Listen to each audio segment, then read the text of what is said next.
Amado Dios, gracias, Señor, por tu presencia. Señor, venimos para adorarte, Señor. Sabemos que nuestra vida es adoración, es entrega y sacrificio vivo para ti, Señor. Pero sin embargo, hoy, en esta hora tan consagrada, tan especial, Señor, venimos solamente para adorarte, Señor. Pedimos que tu Espíritu nos esté guiando desde el principio, para que este culto sea conforme a tu voluntad, Señor. También pedimos por los hermanos que están pasando mal, bajo dificultad, problemas, debilidad, enfermedad, los problemas que tanto hay en este mundo, Señor.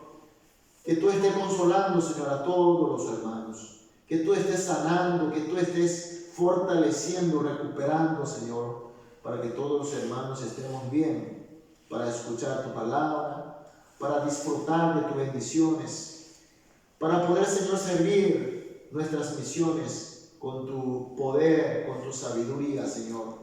Muchos hermanos hoy que suelen estar con nosotros, Señor, no están con nosotros. También hay hermanos que tienen que estar con nosotros, Señor, no sabemos el por qué, pero no está con nosotros, Señor. Pero tú sabes, Señor. Pido que tú estés, Señor, tocándole sus corazones. Que no esté en el lugar del pecado, sino que esté en el lugar de gracia tuya, Señor. Y que este momento de culto sea totalmente para ti y que sea gloria para ti y para nosotros grande gozo, Señor. Gracias, Señor. Oramos, Señor, en el nombre de Jesús. Amén. Oh, cuán dulce fiar en Cristo, entregarse todo a Él, esperar en sus promesas, en tu senda serle fiel. Jesucristo,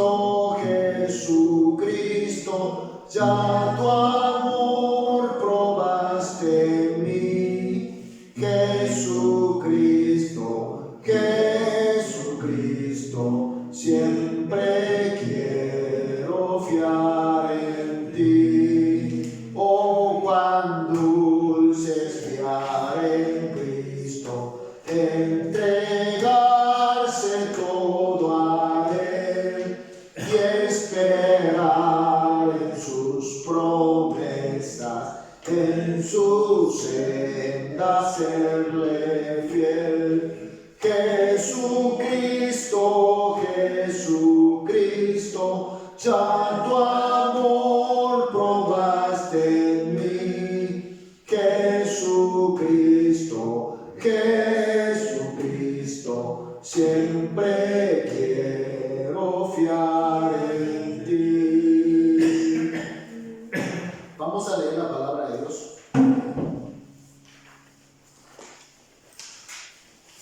Estamos en el libro de Génesis, capítulo 4.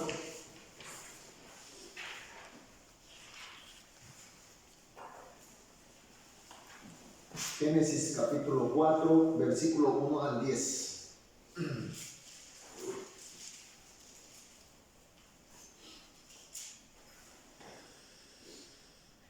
Si podemos leer a un versículo, yo leo un versículo, el siguiente ustedes, yo de nuevo en forma así alternativamente hasta el versículo 10. El 10 vamos a leer juntos.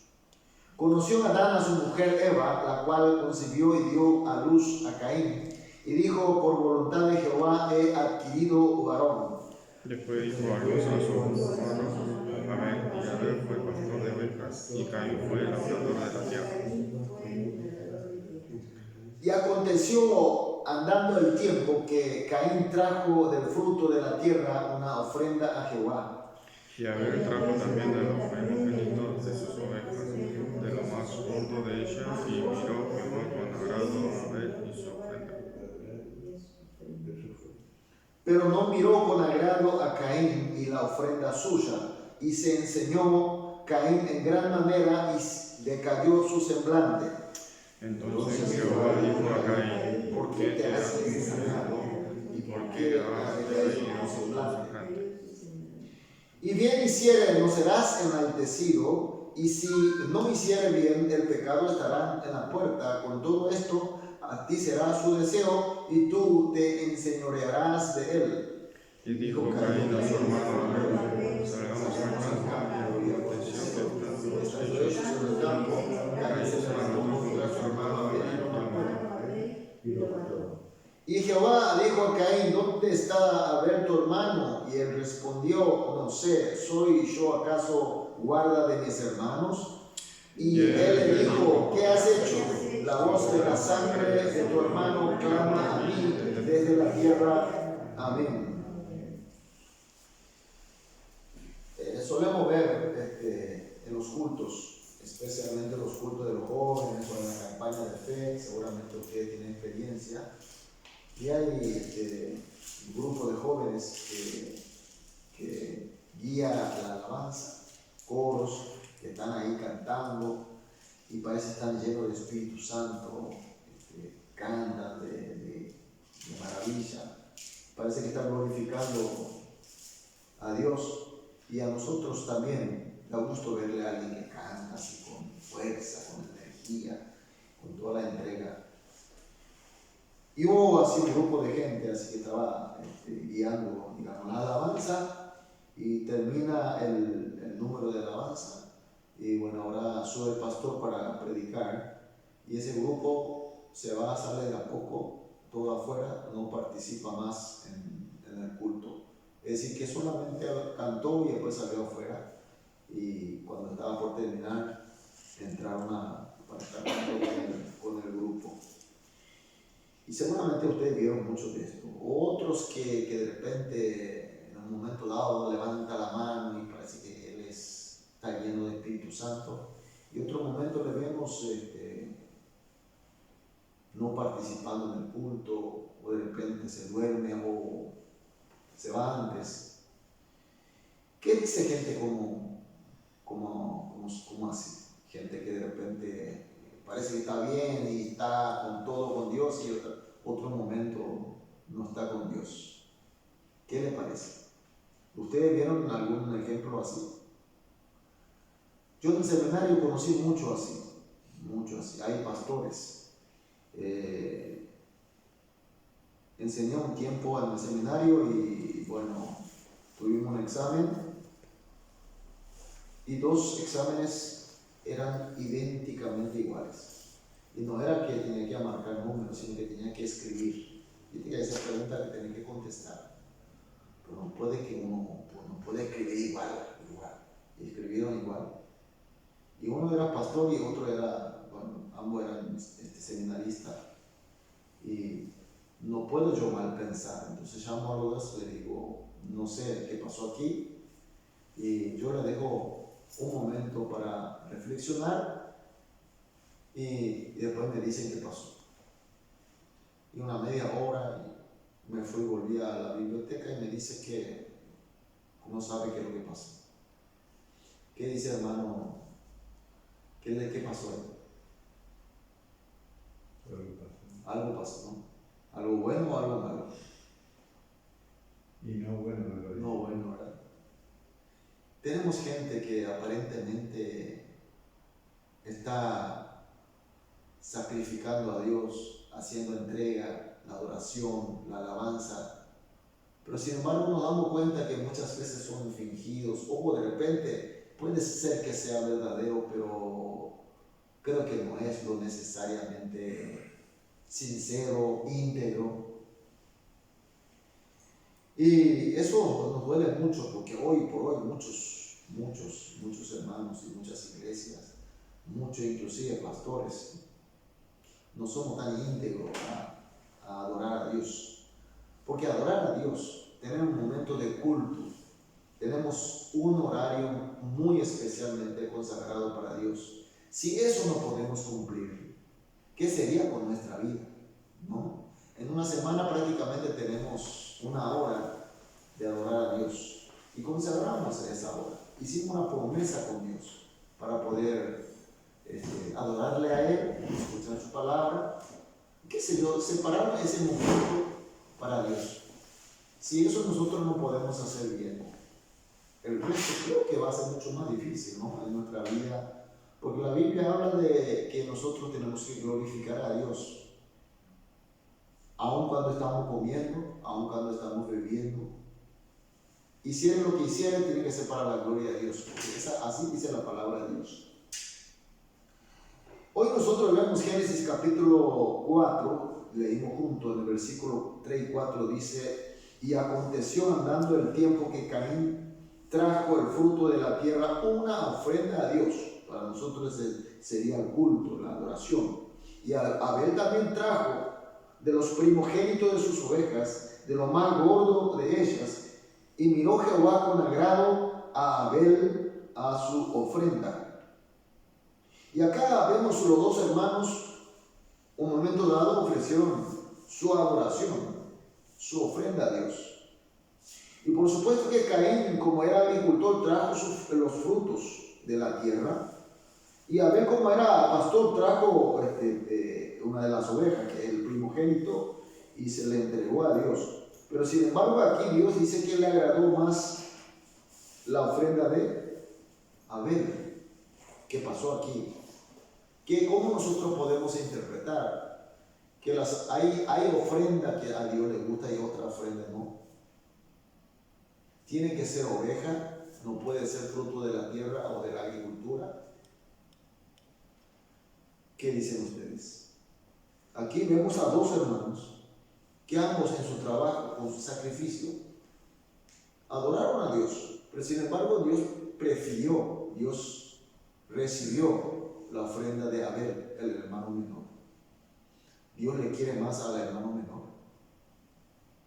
Dios le gustan más las ovejas. Es una pregunta que nosotros podemos hacer.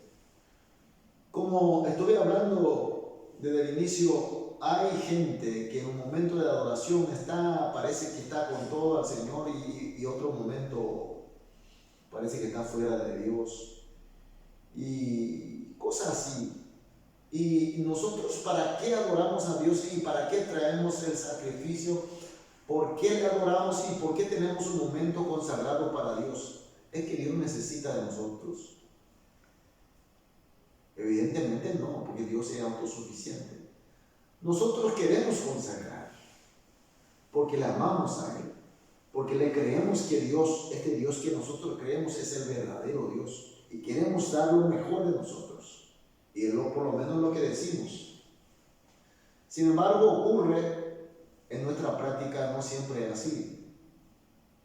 Y ahora si nosotros en 24 horas del día de repente, qué sé yo, Dios nos pide por lo menos quiero la mitad de tu horario del día, por favor, yo quiero que ustedes me adoren 12 horas. Imagínate tener 12 horas y tener mucha pila y ahí sí podemos cansarnos, de repente podemos dormitar, no sé, podemos un poquito aflojar. Pero nosotros tenemos un compromiso con Dios, por lo menos normalmente en las iglesias tenemos los domingos, ¿no? Domingo 1 hora, o algunas, nosotros tenemos los días miércoles también. Viernes tenemos este momento de oración, tenemos toda la mañana, primera hora, momentos también de adorar a Dios, 20 minutos, como máximo 30 minutos. Pero muchas veces ni eso podemos aguantar. No es mucho lo que Dios pide, o sea, Dios no pide, sino que nosotros hacemos por nuestra propia voluntad, porque amamos. Pero sin embargo, acá vemos que ambos, porque en Génesis, desde el capítulo 1 hasta el capítulo 4, Dios nunca habló a los hombres para que le haga la ofrenda. Él nunca pidió, nunca hizo nada de eso.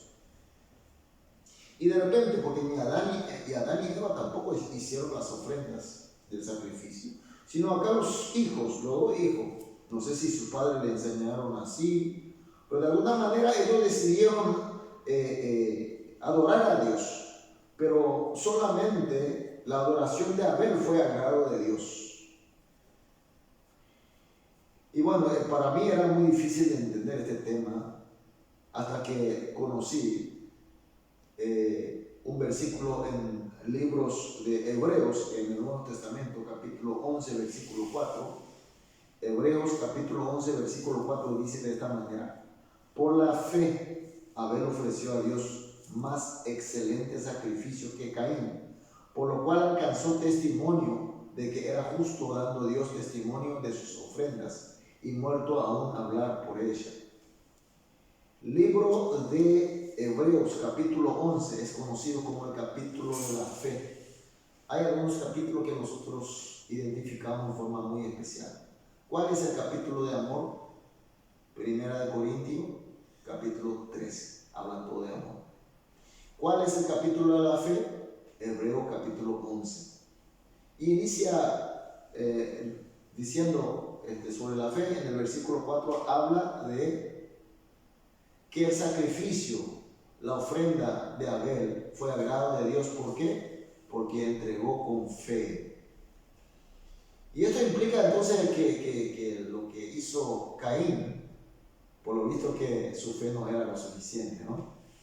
Entonces hoy nosotros estamos aquí para entregar al Señor nuestro corazón, nuestra adoración, nuestras ofrendas. ¿Y cómo tiene que ser nuestra ofrenda? ¿Cómo tiene que ser nuestra adoración para que le agrade a Dios? Con fe, con fe. No porque tenga que venir con corbata, no porque tenga que venir, no sé, perfumado, despeinado de una manera.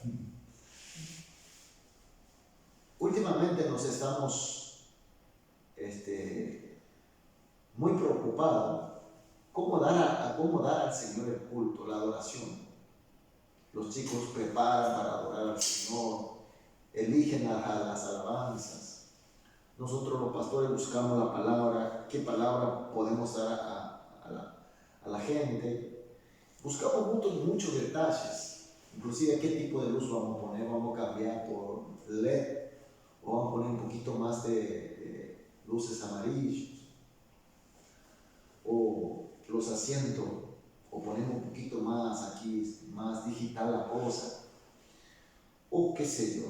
Pero lo preocupante es que nosotros no estamos abocando sobre nuestra fe. ¿Cómo vinimos? ¿Para qué vinimos? ¿Con qué vinimos?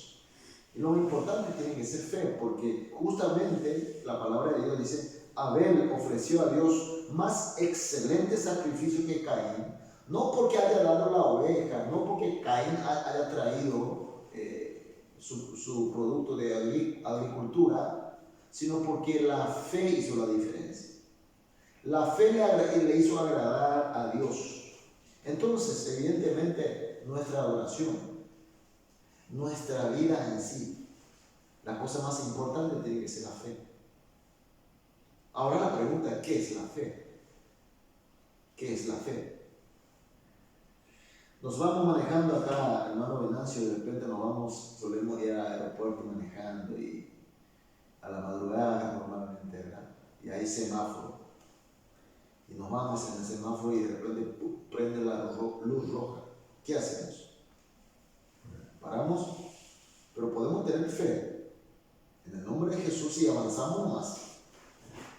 ¿Qué va a pasar? Y corremos riesgo.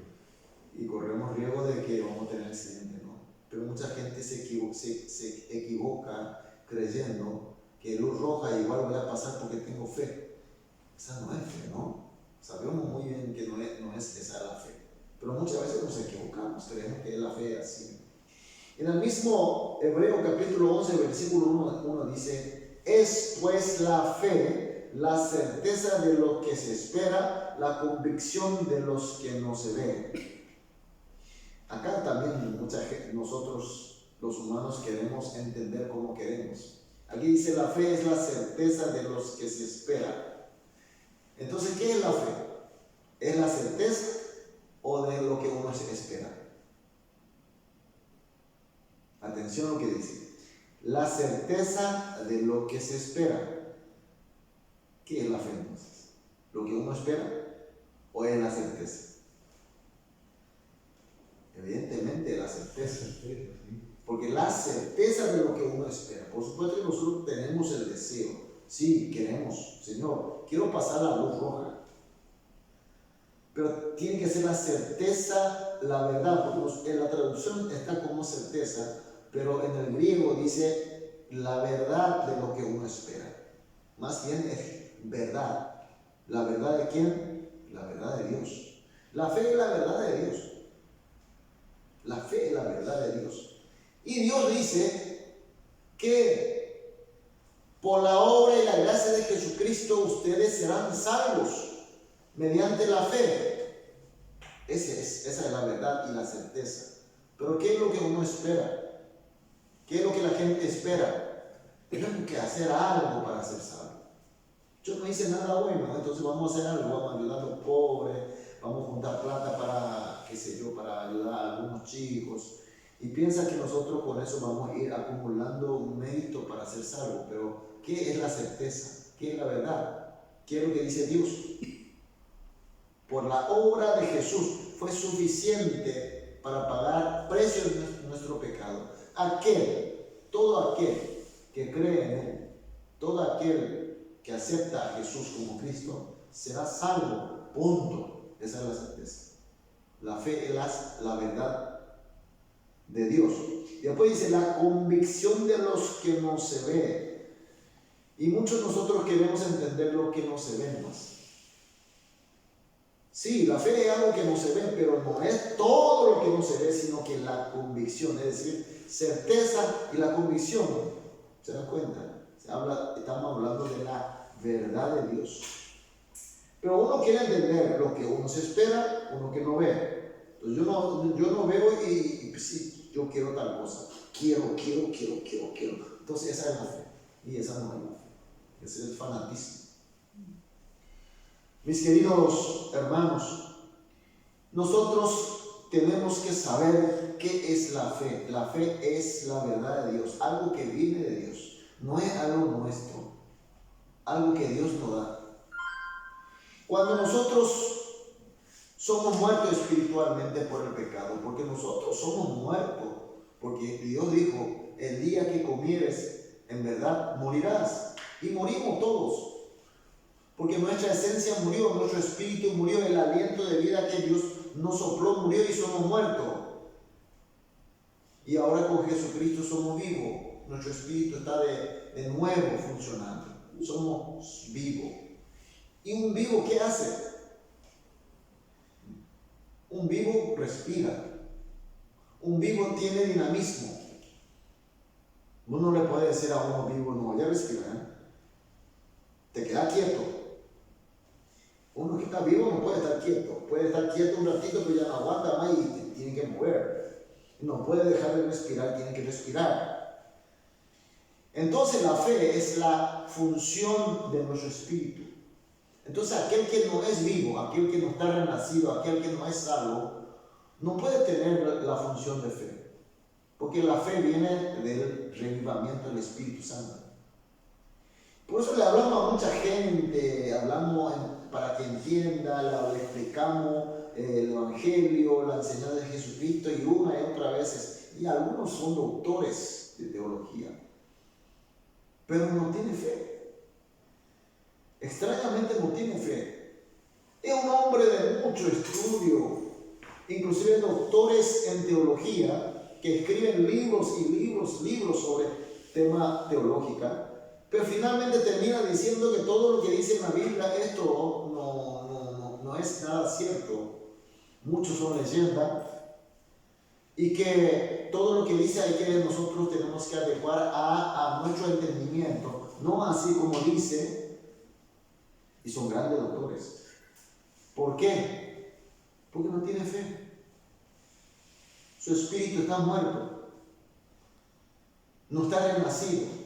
Pero sin embargo, aquel que tiene menos estudio, aquel que no sé, de repente nunca tuvo cosa buena en su vida, pero al escuchar la palabra de Dios, escuchar el Evangelio de Dios, o alguno escuchó solamente de paso a alguien alabando y eso fue suficiente, renació de nuevo.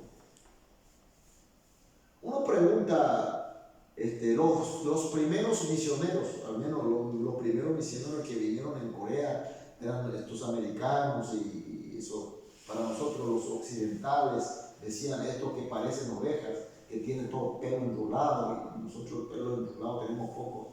Pelo enrulado tiene ojo de ovejas, para nosotros es ojo de ovejas. Mirad qué ojo de ovejas enormes. Y así decíamos nosotros los coreanos, porque nunca vimos un occidental. Y poco vimos, el pelo rubio, viene y dice, apenas habla. Aquí también en castellano, algunos misioneros que vienen de Europa o de Estados Unidos dicen, Dios es bueno, aleluya, Dios, bueno creer en Jesús. Y vos sabés que mucha gente con ese mensaje tan corto se convirtió. No hizo falta hacer un estudio bíblico, que Mateo, que Marcos, que no sé qué cosa, estudio bíblico de discipulado, etcétera, etcétera, etcétera. Y hay gente que estudiaron los 66 libros, pero no tiene fe. No tuvo oportunidad de renacer, no tuvo la gracia de Dios. Sin embargo, nosotros tenemos la gracia de Dios y por esa gracia recibimos a Jesucristo y fuimos renacidos de nuevo. Somos salvos eternamente, porque nuestro Dios no nos equivoca, somos salvos. Ahora en este momento viene Jesucristo y estamos seguros que nos vamos con Él a la eternidad, al reino eterno, glorioso con Él. ¿Por qué? ¿Cómo explicamos eso? No es por la razón, sino por la fe. ¿Y dónde vino la fe? Certeza, la verdad de Dios, convicción de Dios. No se ve, por supuesto, y lo que todo el mundo deseamos. Entonces la mejor adoración es la entrega con la verdad de Dios, con lo que viene de Dios, con el amor de Cristo y nosotros en respuesta, con la actitud. Porque lo que nosotros ponemos es tan poca cosa. Porque 99,999% Dios pone todo. Y porque nosotros por la fe reaccionamos con la fe. Entonces es una adoración, es una vida que Dios le agrada. Pero sin embargo nosotros queremos hacer con nuestro mérito. Nosotros queremos hacer. Yo tiene que ser, yo tengo que ser, no otro, yo tengo que ser. Tanta cosa, y somos tan tercos. Seguramente por eso la Biblia habla que nosotros somos ovejas. No sé si algunos criaron ovejas. Yo, cuando era más pequeño, nosotros teníamos ovejas en casa. Las ovejas son cabeza dura, tercos son. Y que no tiene fe, Caín, se enojó muy grande. Vemos en el versículo 7, Génesis capítulo 4, versículo 7, dice, si bien hicieres, ¿no serás enaltecido? Si no hicieres bien, el pecado está a la puerta. Con todo esto a ti será su deseo y tú te enseñorearás de él. Dios le está hablando a Caín que tuvo poca fe, que su sacrificio y su entrega, su adoración no fue de agrado de Dios y por eso se enojó. No solamente un enojo normal, sino fue una ira, un odio grande. Celos por su hermano, porque a su hermano le recibió y a él no. ¿Y qué culpa tiene su hermano? Pero sin embargo nació el odio, tenía intención de matar el odio.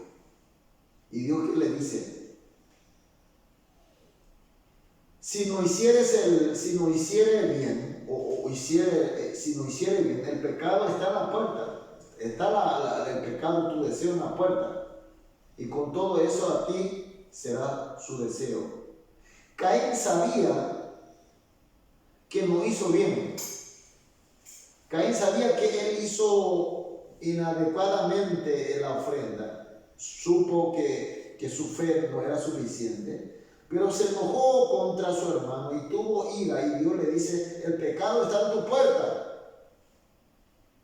Y nosotros también muchas veces el pecado está en nuestra puerta. No solamente el odio, sino que hay muchas tentaciones en nuestra vida. De repente el pecado se nos viene aquí adentro, cosas, deseos, concupiscencia en nuestros corazones, que se levanta. La debilidad hoy, de la sociedad de hoy la sociedad todo mire por dinero. Todo por dinero. Tiene un precio. Aquel es tanto, esto es tanto, todo el mundo precio. Y cuanto más plata tenga o cuanto más riqueza tenga, es el mejor, ¿no? Así más o menos. Cuando andamos con Mercedes-Benz es diferente. Cuando andamos en una Toyotita, medio... yo cuando llego en Paraguay, ahí en el puerto de Iguazú, y mi hermano me viene a buscar y él tiene un Mercedes, el último modelo, y me subo, y ahí en la aduana es diferente. A nosotros ni interés. Adelante, señor. Documento, adelante. Pues si venía en una Toyota medio de modelo antiguo, te revisa hasta... Así es el mundo. Entonces, nos influencia esa cosa, ¿no? La plata, nos gusta la plata, nos gusta, da gusto tener mucha plata. Pero el problema es que cuando la plata se convierte en pecado. Hay formas de obtener plata, ganancia, pero hay formas que nosotros no tenemos que usar. La Biblia habla de engañar las balanzas. Yo no sé, así como cuando trabajas en Uber de aquí, como tiene taxímetro, no sé, pero viste que yo sé que aquí no sé, pero en Paraguay el taxímetro es digital, pero tienen un aparatito que se pone no sé cómo, pero te regula eso. Y por supuesto que uno puede ganar más plata. Otra cosa, como por ejemplo, nosotros hoy también la belleza física también cuenta mucho, es una tentación muy grande. Todo el mundo se pone cremita, algunos manda a poner un poquito más peluca, se pinta el pelo. Y cuando decimos, qué sexy eres, ay, gracias, te dice. Eso es algo bueno. ¿Qué significa sexy? Atractivo sexual, ¿no? Es concupiscencia, es el pecado. Pero ese pecado está en la puerta, el pecado está en la puerta, el deseo que vos querés matar a tu hermano está en tu puerta. ¿Y qué te dice? Y que tenés que hacer el bien, tenés que enseñorear sobre él. El pecado está en tu puerta, pero te doy el poder para que vos puedas dominar, para que vos puedas gobernar, para que puedas enseñorear. Eso ya dijo en la época de Caín. Hoy que nosotros somos salvos, somos renacidos, tenemos a Jesucristo, su palabra que nosotros aprendemos como sabiduría, y tenemos su espíritu con nosotros. Entonces, enseñorear haciendo bien de las cosas malas que de repente están en nuestra puerta, nosotros tenemos todas las capacidades, todos los instrumentos para poder vencer. Ahora la pregunta, ¿realmente queremos vencer? ¿Realmente queremos vencer? Yo soy más joven que el hermano Venancio, pero tengo bastante edad y tengo mucha experiencia en la vida. Como profesional, sobre todo abogado, nosotros tenemos chance de ganar plata. Mucha chance. Tenemos ciertamente algunos poderes que nosotros podemos ganar plata, pero sabemos que no está bien. Muchas cosas no están bien. Acá Pastor Daniel seguramente también, como él toda la vida vivió trabajando para la iglesia, aparentemente él está fuera del peligro de la tentación, pero realmente es así. No es así. El hermano Ricardo, que siempre veo en su mano un libro, leyendo, conoce mucho. ¿Y será que el hermano Ricardo está fuera de la tentación? El pecado siempre está en nuestras puertas, mis queridos hermanos. Pero Dios nos dio la gracia, nos dio elementos, nos dio instrumentos para enseñorear sobre esos temas. Dios más que nunca, cuando vino Jesucristo, y Jesucristo nos dio el mérito suficiente para ser perdonados nuestros pecados, justificados, santificados. No somos justos ni santos, pero somos justificados y santificados. Y tenemos el poder para enseñorear sobre el pecado. Qué bueno no tener tentación, ¿no? Que no tenga el pecado en tu puerta sería lo mejor. Pero es imposible. Y así es nuestra vida hasta que venga nuestro Señor Jesucristo. Entonces, como dijimos al principio, nuestra vida tiene que ser culto, adoración, que a Dios le agrada. Nuestra vida tiene que agradar a Dios. Pero llega el momento, la tentación, cuando estamos medio así en debilidad, cuando estamos flaqueando y se nos sacude, pero tenemos que entender que el Señor está con nosotros. El Señor está dando fuerza para enseñorear sobre esas tentaciones, los pecados que están a la puerta, y podemos vencer. Podemos vencer. No importa cuán feroz sea la tentación, el pecado que está en la puerta, en el nombre de Jesús. Decía un pastor: no tenga miedo, hermano, sobre la tentación, sobre el enemigo de Satanás. Si Satanás está ahí acercándote a ti, tienes que levantar y decir en el nombre de Jesús y enfrentar, y se va a correr. No hace falta, ay, viene la tentación, viene el pecado, respondemos todo, no. ¿Por qué? Porque nuestro Señor Jesucristo es el vencedor y nos declaró nosotros como más que vencedores. Por eso, mis queridos hermanos, nuestra vida, sobre todo nuestro culto de adoración, tiene que ser con fe, tiene que ser de acuerdo a su voluntad, tiene que ser lo mejor para Él. Hay una historia en Corea, son dos personajes que son muy conocidos en Corea, son gente muy conocida. Se trata de un pastor llamado Chu Ki-chol. Voy a decir Chu, su apellido es Chu. Es un pastor muy famoso. Y él fue nombrado para pastor de una iglesia, Pyongyang, que es la ciudad capital de Corea del Norte, cuando Corea era uno solo. Se va ahí para el pastor y de repente le ve al anciano, al presbítero. Nosotros tenemos un anciano, un presbítero, nosotros tenemos 3.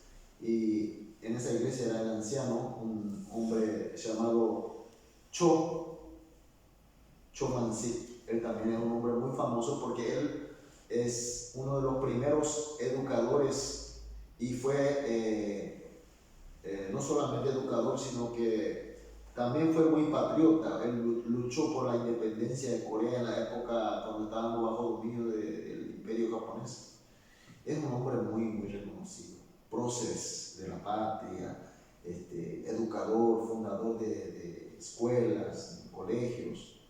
Aquí en Argentina también hay hombres así, ¿no? Sarmiento es así, ¿no? Sarmiento, así como él. Entonces este era el presbítero y de repente viene el joven pastor, Chu, y viene llegando nombrado en esa iglesia y le ve al Señor, que fue su maestro y el director del colegio cuando él era chico.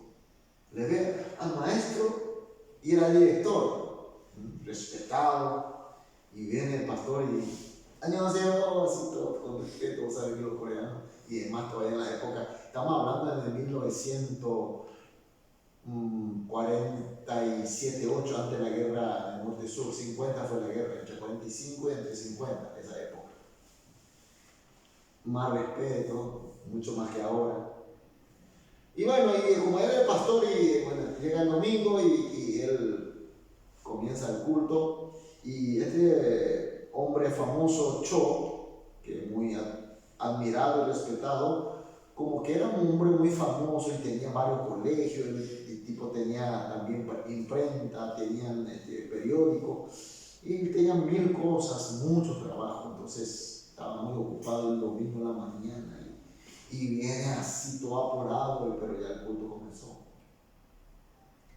Y abre la puerta despacito, y entra ahí este pastor Chu. Señor Cho, y él es un maestro, respetado por todos. Cho, quédese ahí, quieto, parado ahí, hasta que termine el culto, usted va a dar culto parado. Bueno, estamos hablando de 1945, 50, Se quedó el maestro, hombre mucho más viejo, respetado por todo el resto de la nación. Y dice que él tuvo, hasta que termine el culto, tuvo que estar allí parado. Y justo ese domingo le tocaba hacer una oración, dice. Y ahí parado, no, ahí usted parado ahí va a hacer. Entonces comienza a orar. Señor, gracias porque estamos en el culto. Pero Señor, te quiero pedir algo. Quiero pedir perdón.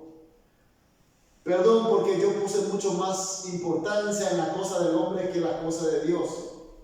Hoy es el día que tenemos consagrado un horario para ti y yo me ocupé más tiempo de lo debido.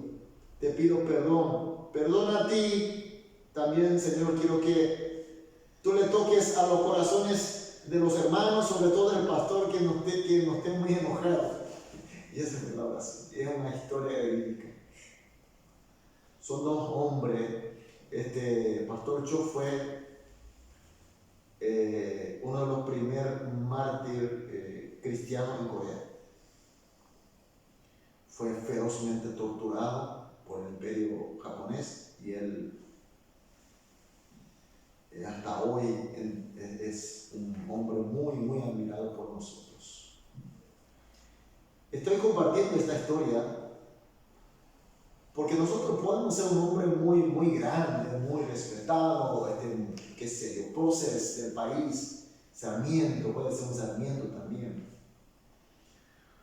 O hoy como hoy, por ejemplo, no sé, la gente admirada son gente que tiene mucha plata. Podemos ser Bill Gates también, ¿por qué no? Pero sin embargo, delante del Señor, para la adoración, para el culto, tiene que ser con fe, la certeza y la convicción, la verdad de Dios. Es lo importante.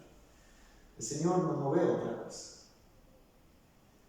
Todo lo que nosotros tengamos, un poco más de altura, un poco más de riqueza, un poco más de conocimiento, para Dios no es nada. Concluyo la predicación, mis queridos hermanos, yo, ustedes, todos los que están participando a través del video. Si nosotros somos realmente hijos de Dios, salvos por la gracia de Jesucristo, en primer lugar, vamos a iniciar teniendo un culto que merece nuestro Dios. Tiene que ser digno de Dios. Hay que poner ese horario consagrado y poner todo lo mejor de nosotros. ¿Y cuál es lo mejor de nosotros? La fe y el amor. La fe sobre todo. Porque la fe lo que hace a Dios agradar. Poner la fe. Y ahora, nosotros como cristianos, nuestra vida tiene que ser también adoración y culto para Él. Entonces, cuando vivimos, cuando hacemos, cuando comemos, tenemos que hacer con fe. Y cuando el pecado se nos pone en nuestra puerta, también con fe y enseñorear sobre las tentaciones. Son la enseñanza del texto de hoy. Y tanto va a ser bien para nosotros, porque últimamente de repente, no sé, demasiadas ocupaciones que tenemos en el mundo, o qué sé yo, preocupaciones que tenemos en la cabeza. Por diferentes razones descuidamos un poco la parte de fe, la parte de la dedicación al Señor, la seriedad sobre la tentación sobre todo. Entonces, esta enseñanza nos viene al pelo, porque el Espíritu Santo nos está tocando para que seamos así. Entonces decimos con fe, amén Señor, que así lo haremos. Entonces seremos bendecidos por Él. Vamos a orar. Amado Dios, muchas gracias Señor por tu palabra. Gracias por tu luz. Y ahora tu enseñanza, Señor. No queremos que termine solamente en conocimiento, Señor. Que esto se convierta en la práctica en nuestra vida, sea sabiduría, sea poder en nuestra vida, Señor. Y así ser consagrado para ti. Realmente digno de ti, Señor. Señor, sabemos que tú harás así con nosotros y por eso decimos muchas gracias. Fortalécenos con más fe, más fe, más fe. En el nombre de Jesús. Amén. Bueno, vamos a hacer la ofrenda. Vamos a entregar la ofrenda.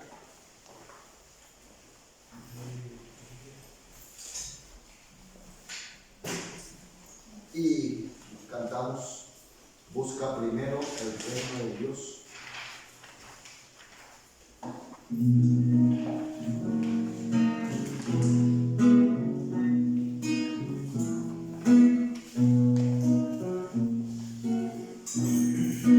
Busca primero el reino de Dios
seamos llenos de ti, Señor.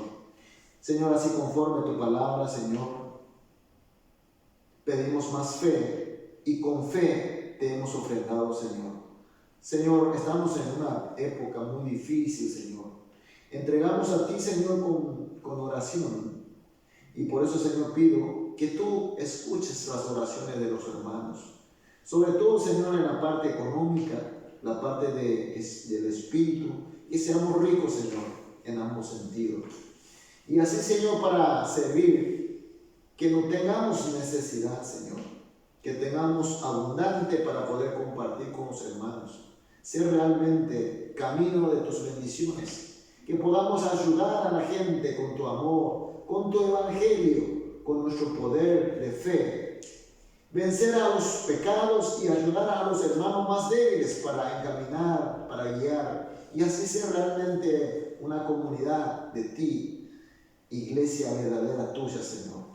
También oramos por nuestra familia, Señor, que tú estés en esta semana también especialmente bendeciéndonos, que la familia estemos bien y que sobre todo, Señor, estemos llenos de tu amor.